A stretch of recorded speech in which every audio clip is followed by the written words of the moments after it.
C'est Geoffrey qui a insisté pour qu'on vous confie ce film. Moi j'ai dit que vous n'étiez pas prêt. On l'a retrouvé, abandonné, tout seul, dans un abattoir slovène. C'est un long métrage taïwanais. Je sais que vous aimez la viande, mais préparez-vous. Là-dedans, c'est une boucherie.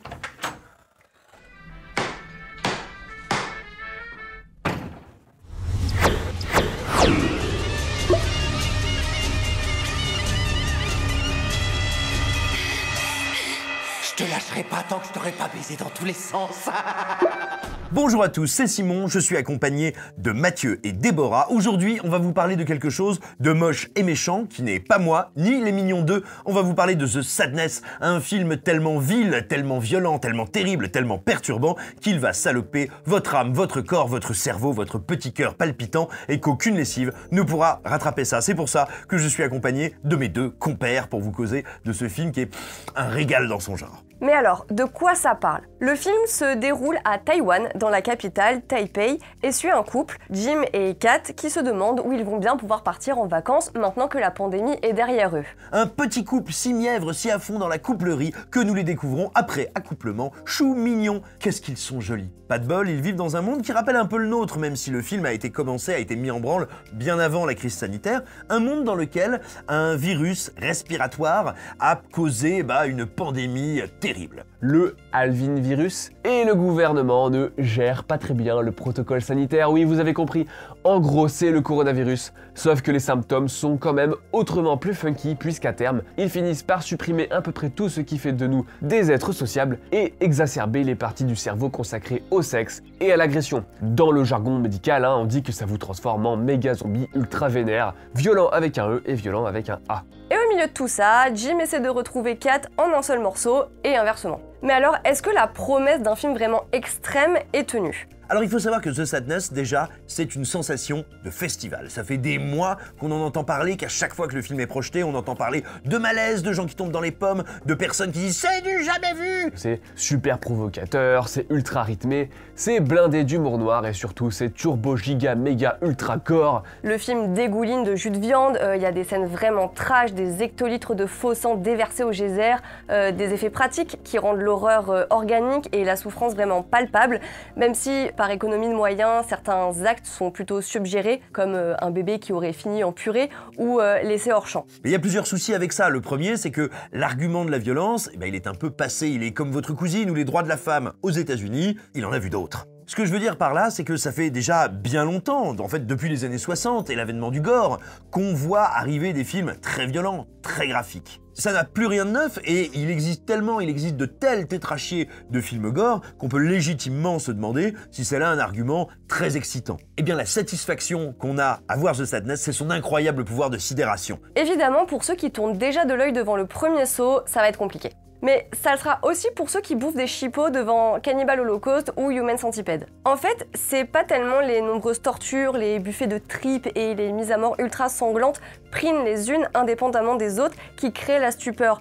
Parce qu'au final, elles ont rien d'inédit ou de plus transgressif que ce qui a déjà pu être fait ailleurs. C'est plutôt l'accumulation et cet effet de superposition frénétique qui te mettent à l'épreuve et créent le malaise. Mais c'est surtout le fait que ce soit accompagné de hurlements incessants, d'une musique assourdissante, de gens hystériques qui courent dans tous les sens, de flots d'insultes, d'obscénités et de menaces en tout genre, qui crée vraiment ce climat malsain et ce sentiment d'overdose. Ça, et le fait que ça concerne pas seulement un petit groupe de dégénérés dans son coin, comme dans les 120 journées de Sodome ou Serbian Film. Là, c'est un délire collectif qui prend tout le monde, de la gentille mamie du deuxième qui veut d'un coup t'arracher la gueule, au gentil voisin de palier qui veut violer ton cadavre décapité. Pardon maman pour tout ce que tu vas entendre. La première et la plus manifeste des influences du film, elle est d'ailleurs revendiquée par le metteur en scène lui-même, c'est évidemment le comics Crust. Crust, c'est un comics de Garth Ennis dont on vous a parlé déjà pas mal de fois sur écran large parce que c'est le scénariste d'origine britannique à qui on doit notamment Preacher et The Boys, de gigantesques comics déjà adaptés en série, enfin bref, voilà, c'est un maître absolu, on va dire, de la provocation, de ce qui tâche du subversif pour le coup, et notamment de la dépiction, de la réflexion sur la violence, sur notre violence. Eh bien, Crust, c'est une histoire finalement qui est extrêmement voisine de ce qu'on peut voir dans The Sadness, le film en est tout à fait conscient, et il va chercher dans Crust toute une réflexion, et j'y reviendrai un peu plus tard, sur ce qu'on pourrait appeler nos joies mauvaises. Comment on est capable de se dépasser, de se transcender, de devenir géniaux dans l'abominable. Et donc c'est là qu'on vous dit, ben profitez-en en fait. C'est tellement rare de voir un peu de méchanceté en salle, fût-elle imparfaite, hein, évidemment que le film est imparfait, mais surtout dans cette proportion. Parce que des films gore en salle, on en a eu. On citera volontiers le remake bien gorasse d'Evil Dead, qui a de son aveu même influencé le réalisateur Rob Jabaz, et qui avait d'ailleurs décroché le fameux moins de 16 ans avec avertissement, sur la base des rapports du CNC. On peut dire d'ailleurs que seuls quelques films par an, grand maximum, ont droit à cette classification. Très récemment, je pense au super intéressant Pleasure, qui traite des dessous du porno, à Bad Luck Banging or Looney Porn, qui commence très littéralement sur un porno amateur, à Liberté, qui parle grosso modo de libertin, bref, des films qui ne sont pas exactement dans la juridiction de The Sadness, parce que The Sadness c'est pas juste ultra gore par accident, c'est vraiment un film qui carbure à la sauvagerie pure et simple, et y a pas grand chose de plus. Au-delà des effets en eux-mêmes, c'est cette sorte de dévouement total et décomplexé au jeu de massacre dans toute sa complexité. Et je dis bien complexité parce que certaines séquences ont dû être un cauchemar à tourner, ne serait-ce que dans un souci de continuité. Imaginez jeter autant de litres de sang sur vos acteurs et devoir ensuite assurer la cohérence des raccords. Donc ouais, si la sortie du film est un événement, c'est certes parce que c'est ultra gore, mais aussi parce que c'est une sorte d'intrus, d'émissaire du mauvais goût planqué dans la multiplex. Pour bien vous faire comprendre à quel point ce film est taré, je vais m'arrêter sur deux séquences qui me semblent absolument démentes. La première se situe dans le métro. Alors, vous allez me dire, une séquence d'horreur dans le métro, on en a vu plein, dans plein de genres différents. C'est vrai, mais jamais comme celle-là. On est dans une rame pleine, où quelqu'un, un infecté, va commencer à poignarder au hasard des kidams. La grande force de la scène, c'est qu'elle arrive à changer de tonalité en cours de séquence. C'est un truc qui est très compliqué à faire et qui est très casse-gueule, mine de rien. Changer de ton, non pas d'une scène à l'autre, mais à l'intérieur même d'une scène. Pourquoi ? On commence par finalement quelque chose qui est extrêmement réaliste ou en tout cas crédible. Un anonyme poignarde un autre anonyme dans le métro. Et là, ce qui se passe, c'est pas une grande scène de panique, c'est pas un « Ah, regardez, un infecté, qu'est-ce qu'on fait ?» C'est la pure sidération. Comment les gens autour, c'est même pas de la lâcheté, sont incapables de réagir parce qu'ils ne comprennent pas, ils n'appréhendent pas, ils ne peuvent pas appréhender la violence qui surgit devant eux. Et ça, c'est extrêmement bien rendu et me semble-t-il, en tout cas émotionnellement, ça me paraît très réaliste. Et tout d'un coup, à la faveur d'un plan, d'un seul, on va passer dans la folie et l'hallucination totale, à la faveur d'un coup de couteau à la carotide ou la jugulaire, je ne sais pas, une grosse veine dans le cou, qui va déclencher un geyser de sang qui n'a plus rien de réaliste, plus rien de véritable dans ses proportions et son intensité, et à partir de là, la scène devient un pur délire hallucinatoire que nous percevons à travers les yeux des personnages. À partir de là, on va enchaîner des plans extrêmement précis, redoutables, terriblement angoissants, qui nous projettent, mais au cœur de cette séquence-là, qui deviennent littéralement de plus en plus fous. Je veux dire, on est de plus en plus décollé de ce que pourrait être le réel, mais pourtant, parce qu'on a commencé, j'ai envie de dire, au plancher des vaches, et ben la montée n'en est que plus forte. Cette séquence est supra-gore, extrêmement inventive, extrêmement brutale, brute en même temps, et c'est ce qui fait que les 10 minutes qui vont suivre sont à peu près totalement irrespirables, et vraiment marquent d'une date assez sanguinolente l'histoire du genre.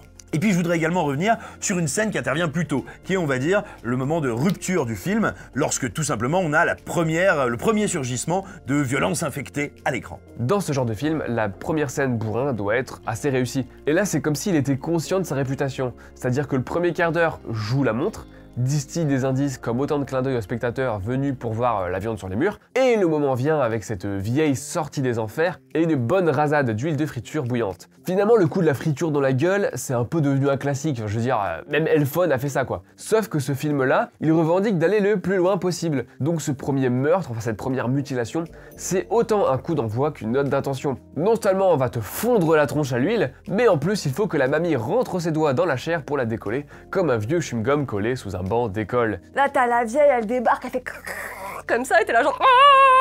Mais surtout, il y a des maquillages, mais c'est un pur bonheur. Alors attention, il y a sans doute des gerbes de sang numérique, il y a sans doute eu du boost en post-prod, mais le film a un amour du maquillage, de la bonne grosse blessure qui tâche, des plaies ouvertes purulentes, des morceaux de bidoche qui se trimballent, qui est un bonheur absolu. Et voir les mains un peu gourdes et tordues par l'arthrose de cette vieille dame arracher à grande lampée la peau d'un malheureux cuistot qui vient de se prendre plein d'huile de friture sur la tronche jusqu'à dévoiler les os, ses dents et qui, le pauvre vieux, commence à lactée et que tout ce petit monde est parti pour une grande séquence de massacre, c'est un bonheur. Parmi tous les trucs bien dérangeants, et il y en a beaucoup, il y a cette scène au début où le voisin de Jim débarque avec ses grosses cisailles, celles sur lesquelles le film avait bien insisté juste avant, et coupe 2 doigts à Jim, puis en bouffe un par terre avec son sourire de déglingué et ses yeux noirs de possédé. T'as la caméra qui reste là plantée sur lui pendant qu'il mâchouille le doigt avant de le recracher dans un aquarium. C'est horrible, et surtout la scène révèle aussi le caractère très lubrique des infectés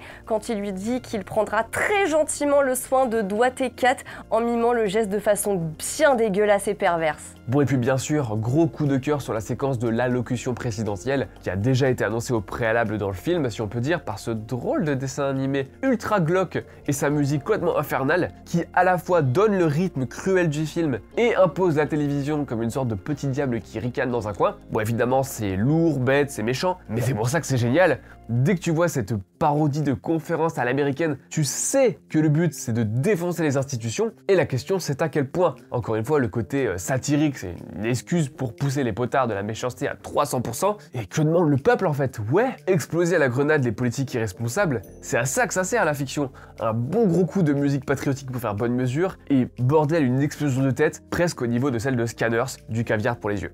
Il y a aussi une des scènes qui se déroule à l'hôpital avec le viol par pénétration de globes oculaires préalablement énucléés. L'acte en lui-même, il n'est pas montré, c'est laissé hors champ. Mais dès que Papy tombe sur cette fille qu'il a poursuivie et éborgnée, il s'approche doucement, il dit des horreurs, il enlève ses bretelles tout doucement, défait sa braguette, t'as elle qui pleure et toi qui sais ce qu'il va lui faire, tu le sais depuis de longues secondes. Et après, il la viole, la caméra reste sur le visage recouvert de sang de Papy avec elle qui hurle à la mort. C'est vraiment l'exemple même du sadisme du film envers ses personnages, et plus particulièrement ce personnage, parce que le film a vraiment tout fait pour le rendre sympathique, pour qu'on ait de l'empathie pour lui, pour qu'on pense que peut-être cette fille elle s'en sortira après cette belle démonstration de sororité, mais non, le film la torture de toutes les pires façons possibles. Donc en somme, pourquoi The Sadness c'est un pur bon film?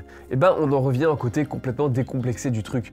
Le fait que tout le contexte pandémique, etc. ce soit juste un prétexte pour déballer la tripaille, c'est déjà du cinéma d'exploitation pur. Le fait que les infectés se rendent coupables de toutes les exactions, quitte à envoyer chier toutes les limites de la morale, c'est aussi une concession à un certain cinéma d'exploitation. Le film se transforme donc en hommage à ce cinéma-là, provocateur, tapageur, opportuniste bien sûr, mais aussi assez sincère et par définition très généreux. Moi, cette énergie, elle me fait vachement penser au catégorie 3. Le catégorie 3, c'est une classification hongkongaise, la plus élevée, une sorte de moins de 18 ans locale, et vu l'effervescence artistique à Hong Kong au moment où elle était en vigueur, c'est-à-dire pendant les années 90, pas mal de cinéastes se sont mis à faire exprès de provoquer le plus possible. De fait, la catégorie 3 n'était plus une catégorie, mais une sorte de label, et beaucoup de ces films sont devenus méga cultes, comme Ebola Syndrome par exemple, que Spectrum vient d'éditer en Blu-ray, loué soit-il. The Sadness me fait beaucoup penser à cette énergie, à des films comme Story of Ricky, c'est-à-dire des explosions de violence complètement décomplexées. Bon, dans ce cas-là, c'est peut-être pas aussi bouffon, mais qui deviennent assez drôles. Bien que les productions soient cyniques dans l'idée, elles le sont pas du tout dans l'exécution, parce que les meilleures d'entre elles sont des trésors d'inventivité et d'humour noir, créneau sur lequel se place évidemment The Sadness. Il suffit de constater le traitement pour le moins explosif qu'il réserve aux hommes politiques qui font face au virus. C'est bête, c'est méchant, mais ça a du cœur et ça a des tripes, bien sûr. Si on éponge les litres de sang de The Sadness, il reste un film apocalyptique type invasion zombie, assez convenu dans son déroulé avec la rapide exposition, la situation qui dégénère très rapidement, les deux personnes qui essaient de se retrouver et les différentes escales en chemin. En particulier le métro et l'hôpital qui sont des environnements assez récurrents dans les films de zombies. Mais le film va chercher ses influences au-delà du film de mort-vivant, notamment du côté du slasher, où il est beaucoup plus intéressant parce qu'il a créé un des boogeymen les plus flippants de la décennie. C'est vraiment un vieux boomer harceleur anonyme qui se transforme en prédateur sexuel qui piège ses proies dans des lieux isolés et exigus. Cet antagoniste n'a pas énormément de temps d'écran, mais chacune de ses apparitions est pensée pour traumatiser le public, ou me traumatiser moi plus particulièrement, je sais pas encore. C'est une sorte de Michael Myers impossible à semer qui t'attend toujours au tournant pour te signifier son intention de te dépecer vivante avec un grand sourire de sadique. C'est ce qui fait aussi que le film dépasse sa simple condition de torture porn pour dégager un sous-texte inattendu et assez percutant sur les violences faites aux femmes, même si là encore c'est aussi subtil et rentre-moi dedans que papy. Avant même de se transformer, le personnage file des sueurs froides. Le film installe dès le départ un malaise quand il s'adresse à Kat et coche toutes les cases du harceleur de rue ou de transport en commun qui a beaucoup de mal avec la notion de consentement et pense que les femmes sont tout simplement à sa disposition. La réalité de la scène, le fait qu'elle soit malheureusement très ordinaire, a de quoi mettre vraiment mal à l'aise. Et puis le principe du vieux monsieur frustré qui suit deux jeunes femmes apeurées pour les violer, ça crée tout de suite une césure avec le reste du film qui est tellement dans l'excès et la surenchère que ça en devient parfois surréaliste et donc drôle dans son côté macabre. Mais ces deux femmes qui essaient d'échapper à un détraqué, c'est encore trop réaliste et terre à terre.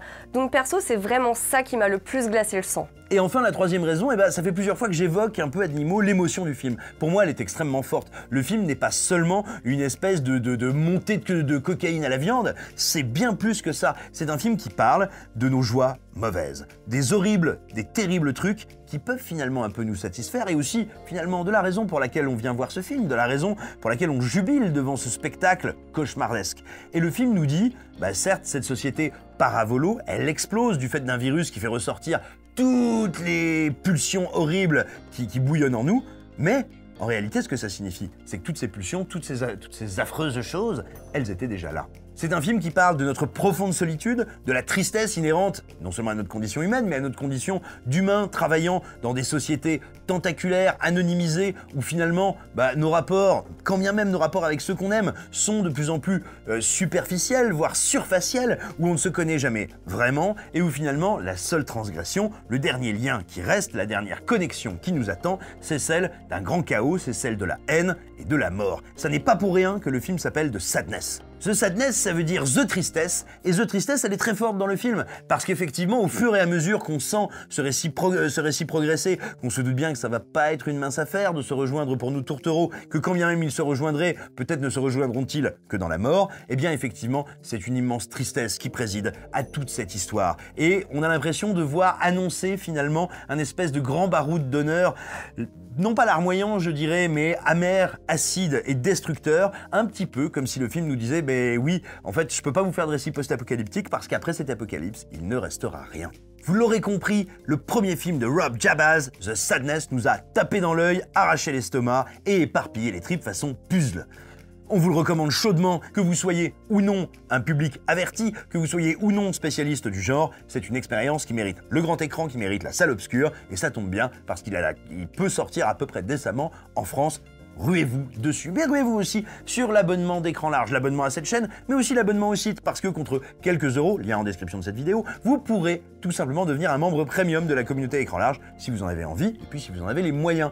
Devenir membre premium, ça veut dire accéder à, chaque semaine, 4 articles bonus sur des autrices, des auteurs, des films, des séries qui nous ont particulièrement marqués, qu'on voudrait remettre en avant, ou dont tout simplement on voudrait un petit peu creuser le travail. Ces derniers jours, on a causé de La Cité de l'indicible peur de Jean-Pierre Mocky, de Session 9 de Brad Anderson, à la fois des grands classiques, des œuvres inconnues, dont on espère qu'elles vous plairont, comme nous, on a plaisir à vous en parler. Je vous embrasse, je vous dis à bientôt, au revoir, à bientôt, gros bisous, salut.